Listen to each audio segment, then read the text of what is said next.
कभी कभी मुझे ऐसा लगता है कि मेरे एसआईपीज या इन्वेस्टमेंट्स बहुत ही स्लो ग्रो हो रहे हैं।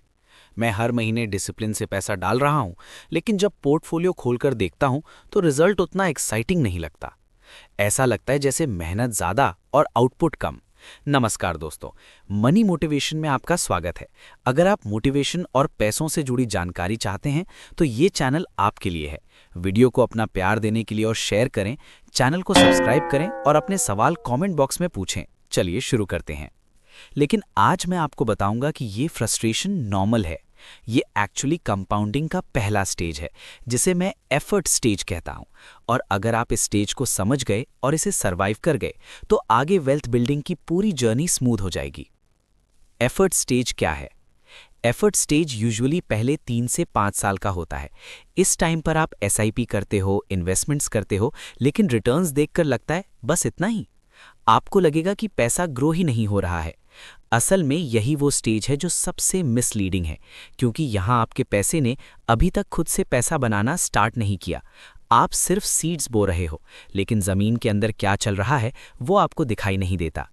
मान लीजिए प्रिया 27 साल की है और मुंबई में मार्केटिंग एग्जीक्यूटिव की जॉब करती है। वो हर महीने 8,000 रुपये का सिप करती है एक डाइवर्सिफाइड इक्विटी म्यूचुअल फंड में, जो एवरेज 12% रिटर्न देता है। 5 साल में उसने इन्वेस्ट किया 8,000 into 12 into 5 equals to 4,80,000 rupees. Portfolio value होती है 6,44,000 रुपीज़। प्रॉफिट सिर्फ 1,64,000 रुपीज़। अब इमेजिन कीजिए, प्रिया सोच रही है मैंने इतने साल रेगुलर इन्वेस्ट किया और सिर्फ 1,64,000 ही एक्स्ट्रा मिला, क्या ये वर्थ है? ये सवाल बिल्कुल नॉर्मल है, क्योंकि एफर्ट स्टेज में रिटर्न्स छोटे ही लगते हैं। जिम और कॉफ़ी का उदाहरण। ये फेज जिम जाने जैसा है। पहले 3 महीने तक कुछ खास रिजल्ट दिखता ही नहीं। आप रोज एक्सरसाइज करते हो, स्वेट निकालते हो, लेकिन मिरर में चेंज नजर नहीं आता।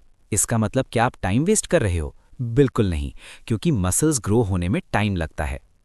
इन्वेस्टमेंट भी वैसा ही है। मान लीजिए आप रोज स्टारबक्स या सीसीडी में 200 रुपीज़ की कॉफ़ी लेते हो। महीने में ये 6,000 रुपीज़ हो गया, साल में 72,000 रुपीज़, और अगर 5 साल तक ये हैबिट चली तो 3,60,000 रुपीज़। अब सोचिए अगर यही पैसा आप एसआईपी में डालते तो 5 साल बाद वैल्यू 5 लाख रुपीज़ से ज़्यादा हो जाती। एफर्ट स्टेज का ट्रैप। यही एफर्ट स्टेज का ट्रैप है। आपको लगेगा स्लो है, लेकिन असल में इंजन अभी वार्म अप ले रहा है। सोशल मीडिया पर लोग क्विक प्रॉफिट्स दिखाते हैं, लेकिन कंपाउंडिंग की असली ताकत लेट दिखाई देती है। यहाँ रिटर्न से ज़्यादा आपके पेशेंस और हैबिट की परीक्षा होती है। मुझे याद है जब मैंने अपना पहला एसआईपी स्टार्ट किया था, हर महीने 5,000 रुपीज़ इन्वेस्ट करता था। पहले 2-3 साल तक पोर्टफोलियो खोलकर देखता और सोचता इतना सैक्रिफाइस कर रहा हूँ और सिर्फ थोड़े हज़ार एक्स्ट्रा। लेकिन फिर मैंने पीछे मुड़कर देखा कि उसी डिसिप्लिन की वजह से मैंने इन्वेस्टिंग हैबिट बना ली थी, और आगे आने वाले सालों में वही हैबिट मेरे लिए एसेट बन गई थी। पेशेंस पे of stage. Effort stage survive करने के बाद आता है कंपाउंडिंग का दूसरा लेवल, जिसे मैं पेशेंस पे ऑफ स्टेज कहता हूँ। ये स्टेज होता है 6 to 15 ईयर्स का। अगर आप पहले 5 सालों में इन्वेस्टिंग हैबिट छोड़ नहीं चुके तो कंग्रेचुलेशंस, आप अब उस स्टेज पर हो जहां कंपाउंडिंग अपना असली रंग दिखाना शुरू करता है। इस स्टेज में मैजिक इसलिए दिखने लगता है क्योंकि अब सिर्फ आपका एसआईपी ही वेल्थ नहीं बना रहा होता, बल्कि आपके पुराने रिटर्न्स भी खुद को ग्रो कर रहे होते हैं। अंकित का उदाहरण। मान लीजिए अंकित 26 साल का सॉफ्टवेयर इंजीनियर है।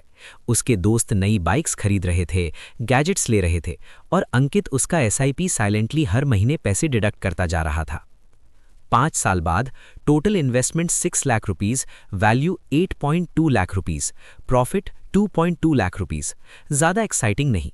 10 ईयर्स बाद total investment 12 lakh rupees, value 21 lakh rupees, profit 9 lakh rupees. अब गेम चेंज हो गया। अब कंपाउंडिंग का इंजन फुल स्पीड में था। ये स्टेज करियर की तरह है।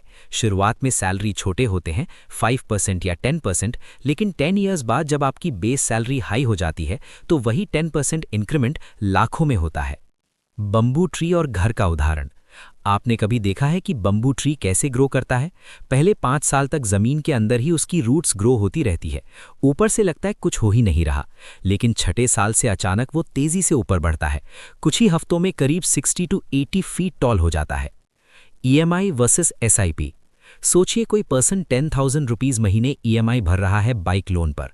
10 ईयर्स में उसने 12 लाख रुपीज़ बैंक को दे दिए और उसके पास 10 ईयर्स पुरानी बाइक है। दूसरी तरफ अगर वही 10,000 रुपीज़ महीने सिप करता तो 10 ईयर्स बाद उसके पास 21 लाख रुपीज़ का पोर्टफोलियो होता। वेल्थ एक्सप्लोजन स्टेज, यही वो समय है जब कंपाउंडिंग का असली एक्सप्लोजन शुरू होता है। ये स्टेज है 16 टू 25 ईयर्स के बाद। अगर आपने 20 टू 25 ईयर्स तक इन्वेस्टिंग कंटिन्यू किया तो टोटल वेल्थ का 70 टू 80% सिर्फ इस स्टेज में बनता है। वेल्थ एक्सप्लोजन का उदाहरण याद है, अंकित जिसने 15 ईयर्स तक सिप कंटिन्यू किया था, उसने 18 लाख रुपीस इन्वेस्ट करके 39 लाख रुपीस का पोर्टफोलियो बनाया था। अब देखिए, अगर वही डिसिप्लिन 25 ईयर्स तक चला, total investment 30 lakh rupees, portfolio value 1 crore 55 lakh rupees, profit 1 crore 25 lakh rupees. सोचिए, पहले 15 ईयर्स में उसने 39 लाख रुपीस बनाए थे, लेकिन अगले 10 ईयर्स में ही वो 39 लाख रुपीस से 1.55 करोड़ रुपीस पहुंच गया। यानी जितना वेल्थ 15 ईयर्स में बना था, उससे कई गुना सिर्फ अगले 10 ईयर्स में बन गया। समय राजा है, टाइम इज किंग। यहाँ अमाउंट से ज़्यादा इंपॉर्टेंट है कि आपने कितने साल होल्ड किया। मेजॉरिटी वेल्थ लेटर बनती है। अगर आपने 15 ईयर्स बाद पैसे निकाल लिए तो आपने असली जैकपॉट मिस कर दिया। कंपाउंडिंग की 8 असली पावर्स। आखिर किस चीज से रन होता है ये मैजिक? वो 8 फैक्टर्स हैं। इनिशियल इन्वेस्टमेंट, रोहन ने 1 लाख रुपीस 20 ईयर्स के लिए इन्वेस्ट किया, 12% return equals to 9.6 lakh rupees. अगर 2 लाख रुपीस करता तो 1.92 crore rupees. Rate of return, Priya 8% debt fund equals to 23 lakhs, current 12% equity equals to 48 lakhs। सिर्फ 4% का फर्क वेल्थ को डबल कर गया। Frequency, annual versus monthly compounding, regular contribution, reinvestment, avoid interruption, inflation adjusted growth, taxes and charges. निष्कर्ष, life philosophy, compounding सिर्फ finance की strategy नहीं है, ये एक लाइफ फिलॉसफी है। रोज 30 मिनट्स एक्सरसाइज, सालों बाद हेल्दी बॉडी। रोज 10 पेजेस पढ़ना, 10 ईयर्स में थाउजेंड्स किताबें। स्किल, कोडिंग या स्पीकिंग की डेली प्रैक्टिस आपको एक्सपर्ट बनाती है। कंपाउंडिंग का असली रूल सिंपल है, स्मॉल स्टेप्स लॉन्ग टाइम।